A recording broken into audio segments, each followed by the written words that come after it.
Ah, c'est une joie de pouvoir chanter en Église et on sait qu'on n'est pas les seuls à chanter. Hein. Partout sur la terre, on a des frères, des sœurs qui chantent présentement à la gloire de Dieu, mais non seulement sur la terre, mais aussi dans le ciel. Des myriades et des myriades d'anges et de croyants qui sont déjà là, les chanceux, pour pouvoir adorer Dieu. Ah, quelle belle vision ce matin. Je suis très heureux d'être avec vous ce matin pour pouvoir amener la parole de Dieu. Comme mon frère a dit, on va continuer ce matin notre série dans l'Évangile selon Matthieu, intitulée « Le roi et son royaume ». Donc, si vous êtes bien attentifs à notre série, vous savez qu'aujourd'hui, on est rendu au chapitre 26 et on va aborder les versets 57 à 68. Donc, c'est un passage quand même assez tragique.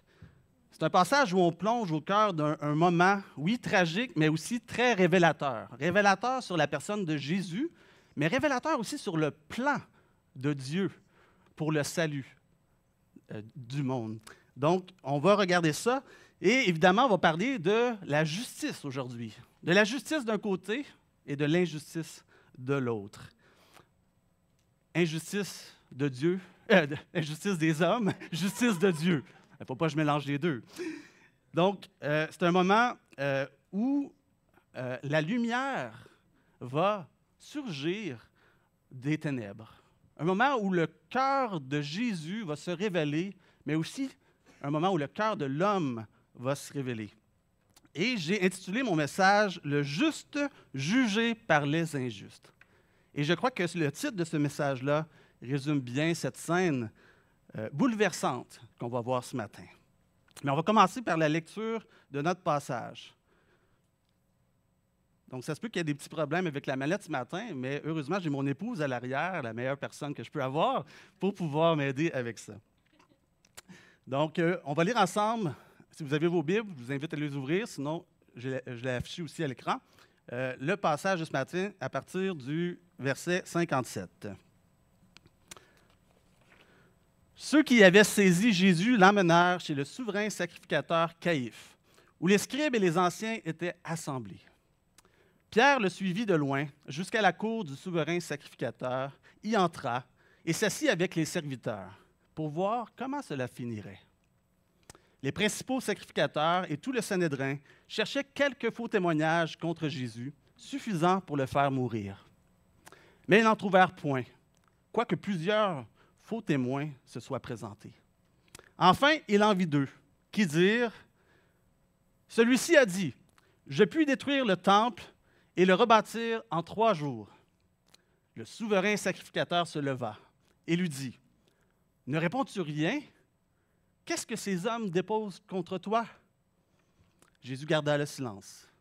Et le souverain sacrificateur, prenant la parole, lui dit, « Je t'adjure par le Dieu vivant de nous dire si tu es le Christ, le Fils de Dieu. » Jésus lui répondit, « Tu l'as dit.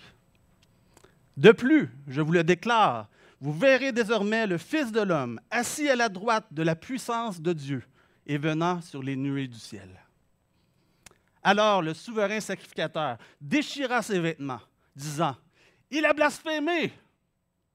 Qu'avons-nous encore besoin de témoins? Voici, vous venez d'entendre son blasphème.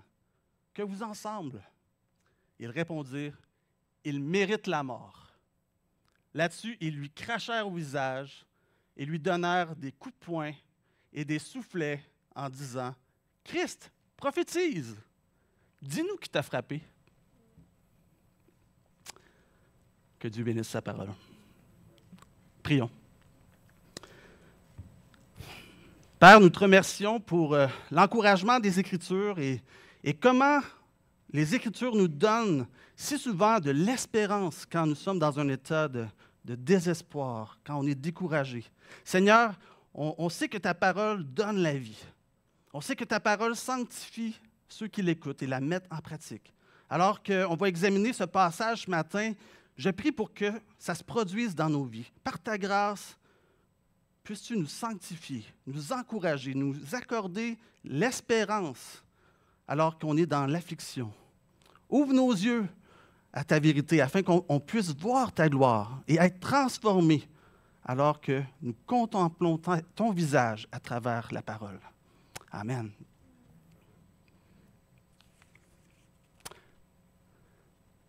Donc, voilà, on est rendu maintenant au procès de Jésus.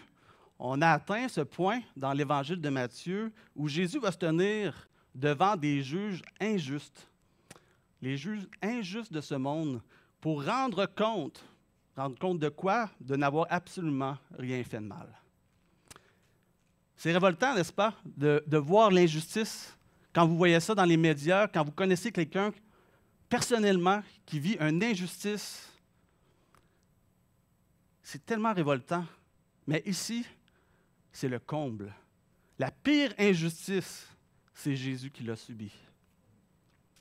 Comme on l'a vu dans le message de la semaine dernière avec notre frère Jacques, Jésus, c'était un homme innocent qui a été jugé, qui a été arrêté, on l'a trahi, il a vécu toutes sortes d'injustices, de maltraitance.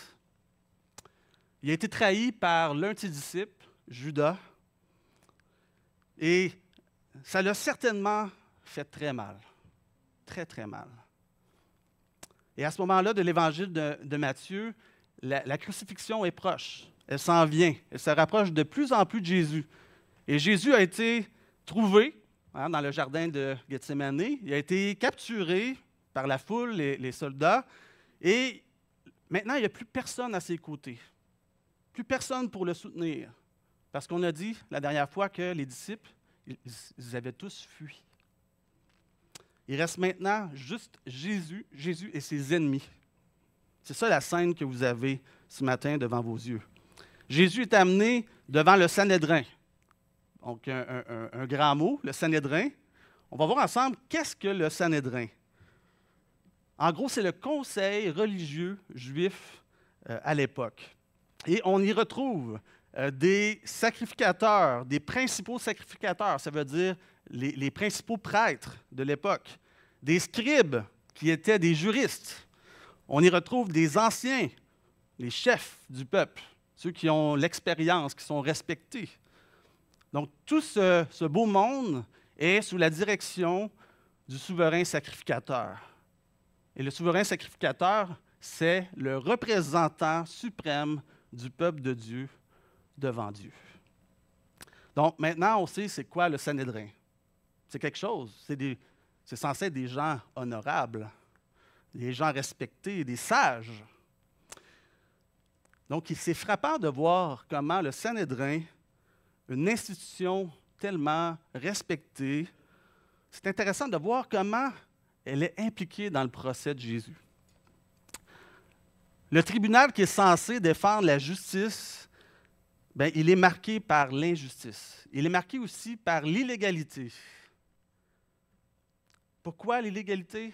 Parce que le récit nous montre des juges qui ont ignoré plusieurs règles fondamentales de leur propre loi. Le procès, premièrement, il devait normalement se tenir en plein jour et être ouvert au public. Ça n'a pas été le cas. Les audiences étaient interdites les jours de fête. Ce n'était pas encore respecté. Les accusés avaient le droit de se défendre, mais aussi de présenter des témoins.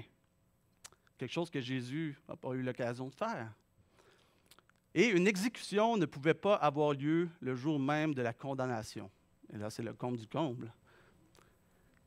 Donc, en violant toutes ces règles, ces juges ont transformé le procès en une véritable mascarade, sans aucune équité. Et déjà, dès le début, notre récit met ça en lumière, en commençant par la conspiration du Sanhédrin. On voit ça au verset 57 à 61. Au verset 57, on y lit « Ceux qui avaient saisi Jésus l'emmenèrent chez le souverain sacrificateur Caïphe, où les scribes et les anciens étaient assemblés. » Donc Jésus, après avoir été identifié par Judas, il est arrêté dans le jardin de Gethsémane et conduit chez le souverain sacrificateur Caïphe, où les scribes et les anciens étaient assemblés, nous dit le verset 57. Là, le Sanhédrin le conseil religieux d'Israël est déjà réuni. Si on remarque bien le texte nous dit qu'ils étaient assemblés. Donc, ils n'attendent même pas qu'on amène Jésus pour convoquer le Sanhédrin, convoquer la cour. Tout était déjà préparé. C'est un procès monté d'avance, une véritable farce. Jésus fut conduit devant des autorités corrompues et amené devant des hommes qui voulaient déjà sa mort. Ils voulaient sa mort plus que la justice. En fait, ils ne voulaient pas la justice. Donc, c'était un vrai traquenard, non seulement pour Jésus, mais tous ceux qui auraient osé le suivre. Psaume 22, 17, 18 avait annoncé ça d'une manière prophétique, en faisant allusion à ce que le Messie allait endurer. Donc, on lit dans Psaume 22, 17, je ne le mettrai pas à l'écran, mais le psaume nous dit « Car des chiens m'entourent, une bande de malfaiteurs m'encercle. Ils ont percé mes mains et mes pieds. » Donc, j'ai dit que ce procès-là, c'était un piège et ça aurait été dangereux pour toute personne qui aurait suivi Jésus. Dans le passage au verset 58, on voit un petit passage avec Pierre. Pierre qui, après avoir fui avec les autres disciples lors de l'arrestation de Jésus, apparaît ici. Et qu'est-ce qu'il veut faire? Qu'est-ce qu'il fait? Il vient observer le déroulement du procès de Jésus. Mais il n'ose pas s'approcher de Jésus ouvertement. Donc, il suit donc de loin. Pourquoi? Pour voir comment cela finirait. C'est ce que le texte nous dit. C'est-à-dire, jusqu'où ira la souffrance de son maître. Et s'il y a encore un espoir de voir venir le règne de Christ. En fait, on voit que Pierre, ici, il n'a pas encore accepté la nécessité de la mort du Messie. Et peut-être qu'il espère une issue favorable à tout ça, plus que de faire confiance au plan de Dieu. À ce moment-là, Pierre il suivait Jésus plus par curiosité que par la foi. Il voulait voir la fin, mais il n'était pas prêt à partager la fin de Christ. Il voulait voir, mais garder ses distances au cas où ça tournerait mal. Et ce qui était en train de se passer, c'était grave, c'était sérieux. Et si on veut comprendre ce procès devant Caïphe, on doit savoir premièrement qui était Caïphe. Caïphe, c'était le souverain sacrificateur de l'époque. Son influence était reconnue même par les autorités romaines. On voit ça par le fait qu'il a pu maintenir sa position de souverain sacrificateur des Juifs pendant 18 ans. 18 ans, c'était une durée inhabituelle pour servir dans cette fonction à cette époque. Donc, on voit qu'il était très près du gouvernement romain. Et ce pourquoi Caïphe est le plus connu pour nous, qui lisons la Bible, c'est certainement sa quête pour détruire le ministère de Jésus. Caïphe, c'était aussi celui qui avait prophétisé, sans le savoir, la mort de Jésus. Et on voit ça dans l'Évangile de Jean au chapitre 11, quand Caïphe dit « Vous n'y entendez rien, vous ne réfléchissez pas qu'il est dans votre intérêt qu'un seul homme meure pour le peuple et que la nation entière ne périsse pas. » En disant cela, il avait prophétisé ce que Jésus devait faire à la croix. Mais c'est aussi à partir de ce moment-là que les chefs des Juifs commencèrent à conspirer contre Jésus pour le faire mourir. Considérons maintenant l'ampleur de cette conspiration-là. Regardez ce que nous dit Matthieu au verset 57 et 60. Les principaux sacrificateurs et tout le Sanhédrin cherchaient quelques faux témoignages contre Jésus, suffisants pour le faire mourir. Mais ils n'en trouvèrent point, quoique plusieurs faux témoins se fussent présentés. Comme vous pouvez le voir dans ces versets, non seulement on a des intéressés ici qui veulent juste trouver des raisons pour faire accuser Jésus, mais ces principaux sacrificateurs-là, avec tout le Sanhédrin, se livrent à une véritable conspiration pour faire tuer Jésus, et ils s'y prennent comment? En cherchant des faux témoignages. quelque chose d'assez marquant quand même qu'on peut voir dans cette scène, c'est qu'autant ils ont essayé, ils ont tout essayé, autant ils ne parvenaient pas à trouver de motifs valables pour le condamner, nous dit le verset 60. C'est incroyable, n'est-ce pas? Hey, ils ont fait vraiment beaucoup de démarches, beaucoup d'efforts, beaucoup de travail. Et ça ne datait pas d'hier, ça datait de longtemps qu'ils conspiraient pour ça. Ils n'ont rien trouvé pour l'accuser. En d'autres termes, Jésus, il était si pur que les gens ne pouvaient même pas comprendre comment montrer qu'il était coupable d'avoir commis des actes criminels. Même en mentant à ce sujet-là, il n'était même pas capable de prouver qu'il avait commis des actes criminels. Et ça devrait vraiment nous dire quelque chose sur le caractère de Christ. Son caractère, il était si pur, si irréprochable, que ses ennemis avaient du mal à savoir comment saper sa réputation. Finalement, après tout ça, 2 faux témoins se présentent. 2 faux témoins qui représentent une tentative de donner une façade, une apparence légale à une condamnation injuste. Parce que la loi de Moïse, dans Deutéronome 19,15, exigeait d'avoir 2 témoins pour porter une accusation grave. Et les chefs religieux cherchent donc à se conformer, du moins en apparence, à cette exigence juridique. Et pour cela, les 2 faux témoins, qu'est-ce qu'ils font? Ils modifient les paroles de Jésus.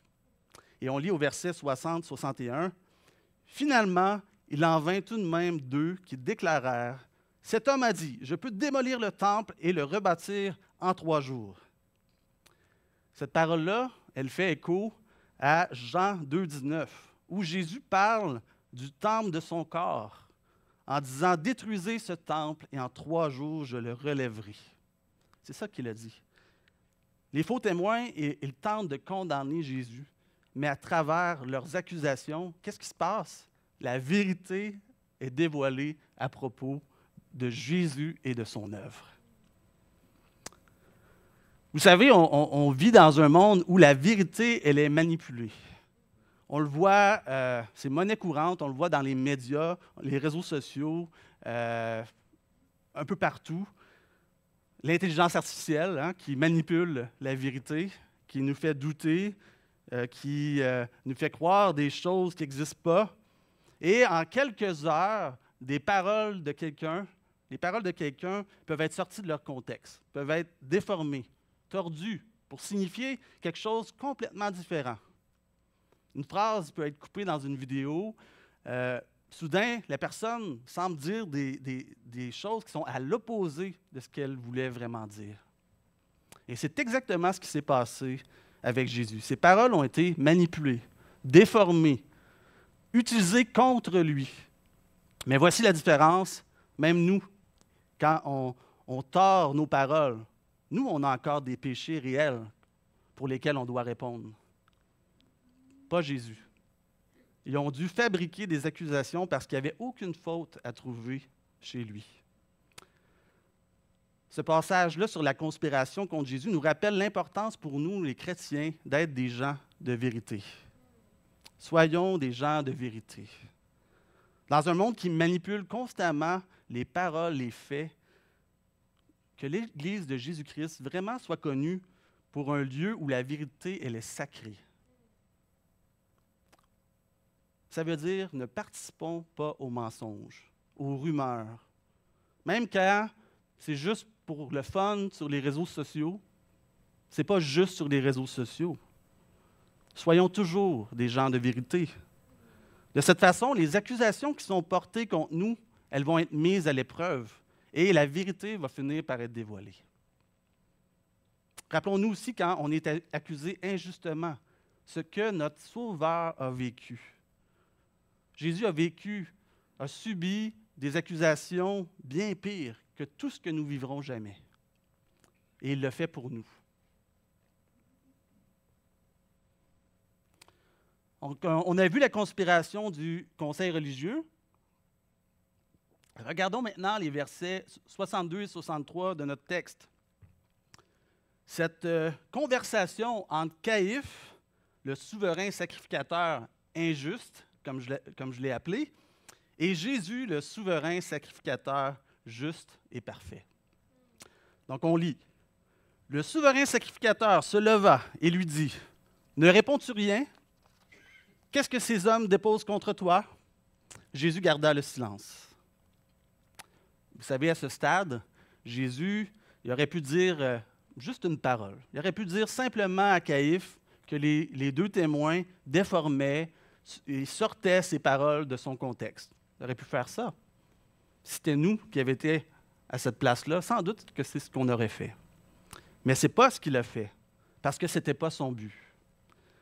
Jésus savait qu'il devait mourir. Il comprenait qu'il devait poursuivre la mission que le Père lui avait confiée. Et donc, plutôt que se défendre, Jésus reste simplement silencieux. Ici, le Fils de l'homme, celui qui a les paroles de la vie éternelle, celui qui a réduit au silence les pharisiens par sa sagesse à de nombreuses occasions, celui qui a commandé au vent de s'arrêter, aux éléments de lui obéir, lui, il reste silencieux.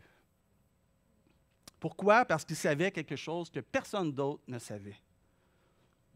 Son silence, ce n'était pas de la faiblesse, ce n'était pas de la peur, ce n'était pas de l'ignorance, c'était un choix délibéré.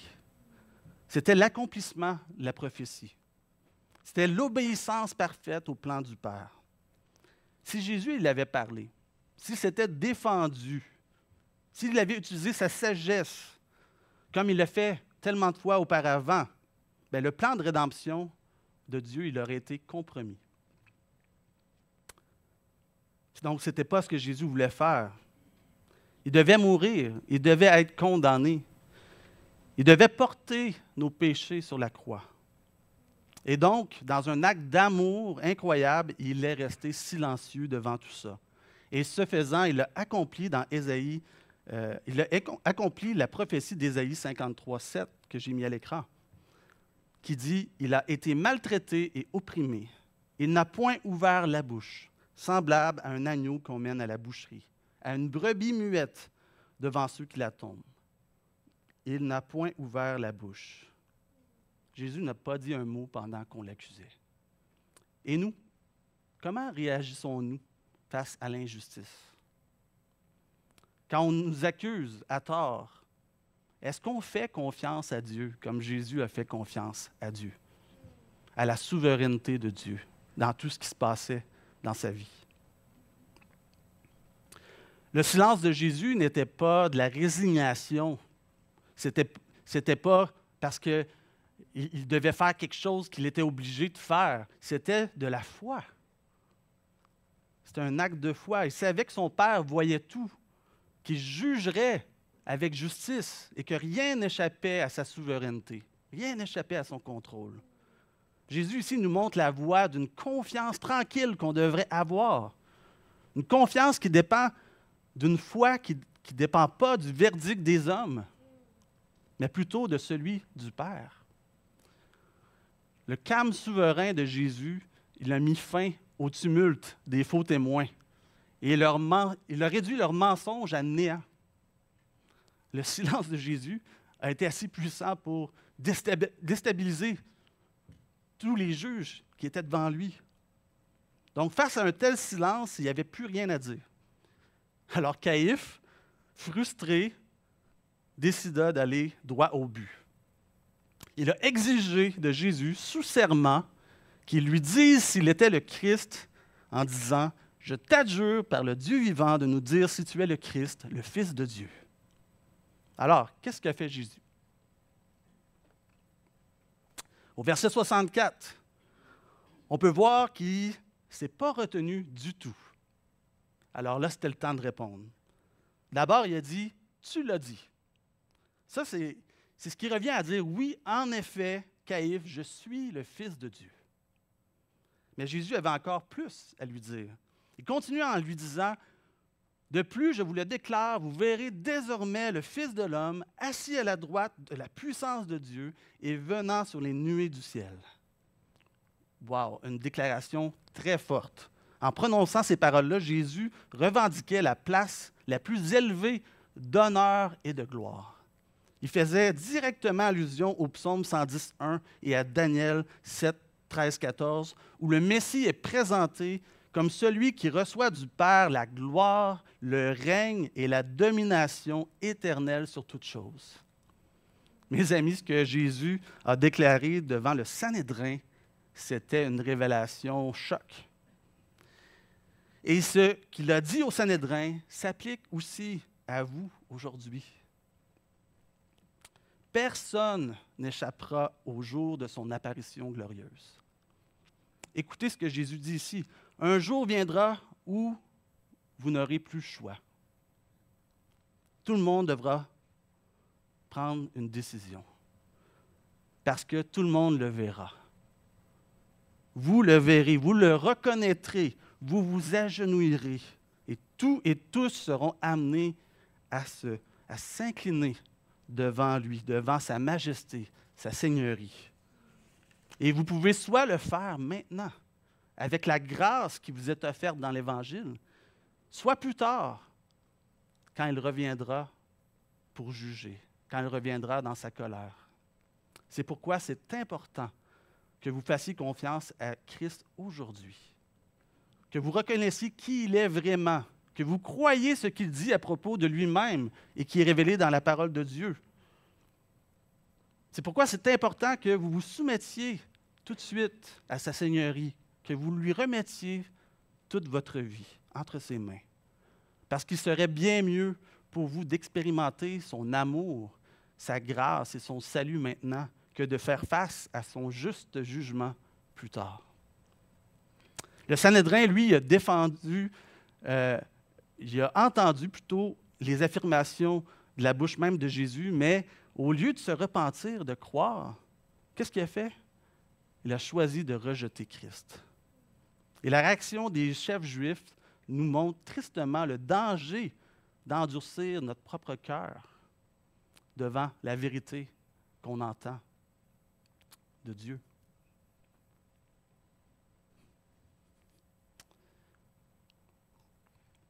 Considérons maintenant la condamnation de Jésus dans les versets 65 et 68. Alors le souverain sacrificateur déchira ses vêtements, disant, « Il a blasphémé! Qu'avons-nous encore besoin de témoins?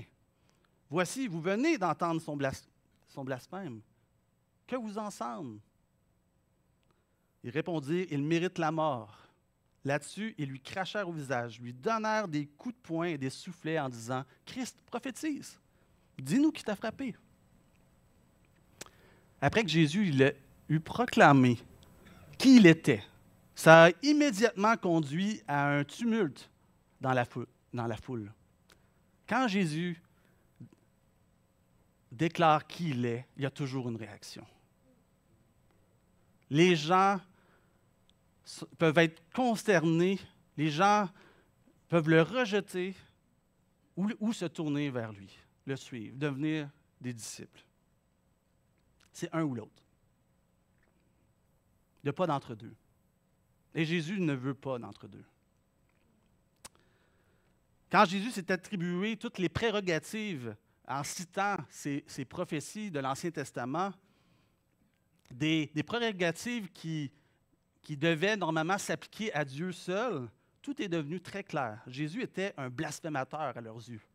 Ce procès était terminé. Il n'y avait plus besoin de preuves. Et ces accusateurs ont obtenu exactement ce dont ils avaient besoin. Et maintenant, ils étaient prêts à passer à l'étape suivante. Ils étaient prêts à le mettre à mort. Il n'y avait plus de retour en arrière possible. Jésus était maintenant condamné. Il a été rabaissé. Il a été moqué.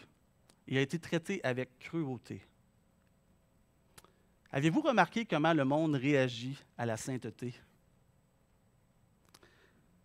Je ne parle pas d'une religiosité hypocrite. Je parle de la vraie sainteté, la vraie bonté, la vraie pureté, la vraie justice. Pensez aux personnes qui refusent de participer à des ragots, qui refusent de mentir au travers sur des rapports de dépenses, qui veulent traiter peut-être tout le monde de manière équitable, avec respect, avec dignité, souvent le monde se moque bien de ces gens-là. On les appelle des gens trop parfaits, rigides, moralisateurs. Pourquoi? Parce que leur bonté met en lumière la méchanceté des autres. Et les autres, ils détestent ça. Et c'était ce qui se passait d'une certaine manière avec Jésus. Sa lumière, elle était trop brillante. Sa justice était trop convaincante. Son amour était trop pur.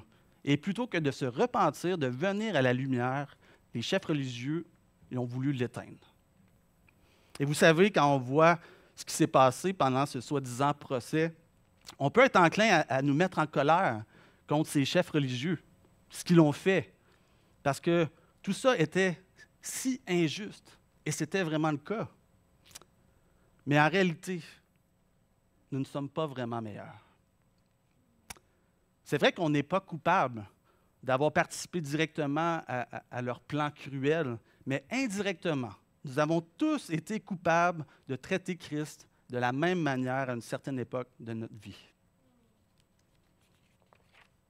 Écoutez ce que Paul dit dans Romains 8:7. En effet, l'homme livré à lui-même, dans toutes ses tendances, n'est que haine de Dieu. Il ne se soumet pas à la loi de Dieu, car il ne le peut même pas. Ça, c'est la nature humaine. À un moment ou à un autre, nous avons ignoré Christ. Nous l'avons rejeté. Ce que le prophète Ésaïe a dit dans Ésaïe 53:3 était vrai de nous tous. Méprisé et abandonné des hommes, homme de douleur et habitué à la souffrance, semblable à celui dont on détourne le regard. Nous l'avons dédaigné. Nous n'avons fait de lui aucun cas. Nous n'avons fait de Jésus aucun cas. Et même si nous avons tous été coupables de lui tourner le dos, ça ne l'a pas dissuadé d'accomplir sa mission. Même au milieu d'une pression extraordinaire, d'abus, de tromperie, il a continué d'avancer vers la croix. Seul, il n'était même pas entouré de ses amis. C'est un chemin qu'il pouvait faire seul. Et il l'a fait pour payer le prix de notre salut. Alors qu'on arrive à la fin de notre passage, prenons un moment pour contempler à nouveau cette scène. Le juge jugé par les injustes. Devant une telle scène, nous ne pouvons qu'être saisis d'admiration et de reconnaissance, car rien de tout cela n'était un accident. C'était prévu d'avance. C'était souverainement prévu par Dieu. Derrière la haine des hommes se dessinait le plan parfait de Dieu pour notre salut. Premièrement, nous avons vu la conspiration du conseil. Des hommes corrompus ont comploté pour détruire un homme innocent. Ils ont manipulé la vérité, fabriqué de fausses accusations, violé leurs propres règles de justice. Et on a appris que dans un monde de mensonges, de manipulation, nous devons être des gens attachés et caractérisés par la vérité. Deuxièmement, on a vu la conversation de deux souverains sacrificateurs bien différents. Nous avons contemplé le silence remarquable de Jésus devant ses accusateurs, un silence qui accomplissait la prophétie, qui démontrait son obéissance parfaite au Père. Puis on a entendu sa déclaration audacieuse. Vous verrez désormais le Fils de l'homme assis à la droite de la puissance de Dieu. Et nous avons appris que tous, sans exception, reconnaîtront un jour qui est Jésus. Jésus jugé injustement, il reviendra, n'est-ce pas? Il reviendra dans sa justice. Il reviendra juger justement. La justice parfaite de Dieu triomphera. Nous devons donc reconnaître Jésus comme Sauveur et Seigneur avant qu'il soit trop tard. Troisièmement, on a vu la condamnation de Jésus. On a vu comment il a été moqué, battu, couvert de honte. Et tout ça pour accomplir le plan de rédemption de Dieu. On a appris qu'on est tous coupables d'avoir rejeté Christ. Et c'est seulement par la grâce souveraine de Dieu qu'on peut être sauvé. Christ, il a volontairement enduré le procès le plus injuste de l'histoire humaine afin qu'on puisse être, nous, déclarés justes. Il a pris notre place, il a subi notre jugement, il a payé notre dette. Et maintenant, il attend notre réponse. Il nous appelle à lui, à reconnaître qui il est, à nous repentir de nos péchés et à mettre notre confiance en lui seul pour avoir la vie éternelle. Si vous êtes déjà en Christ, si vous avez été sauvés par sa grâce, ne manquez jamais de vous émerveiller de ce que Christ a fait pour vous. Chaque fois que vous êtes tenté de vous plaindre, pensez à ce que votre Sauveur a enduré pour vous. Pensez qu'il est le Dieu qui fait justice et que sa justice parfaite sera rendue.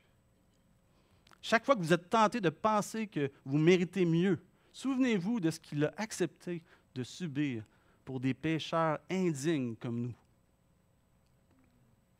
Et si vous n'êtes pas encore en Christ aujourd'hui, sachez que ce message s'adresse aussi à vous. Si vous êtes ici, que vous ne l'avez pas reçu comme Sauveur et Seigneur, comprenez que tout ce qu'il a enduré, il l'a enduré aussi pour vous. La Bible nous dit dans Romains 5,8, « Mais voici comment Dieu nous montre l'amour qu'il a pour nous. Alors que nous étions encore des pécheurs, Christ est mort pour nous. » Amen. Hein? Prions.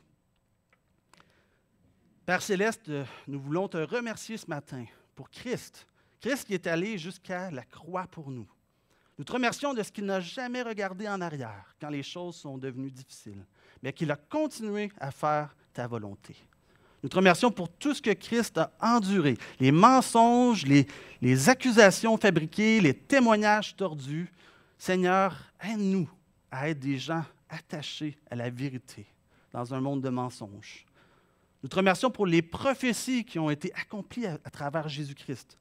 Aide-nous à reconnaître qui il est aujourd'hui et à nous agenouiller devant lui, maintenant, par ta grâce. Nous prions dans le nom puissant de Jésus-Christ. Amen.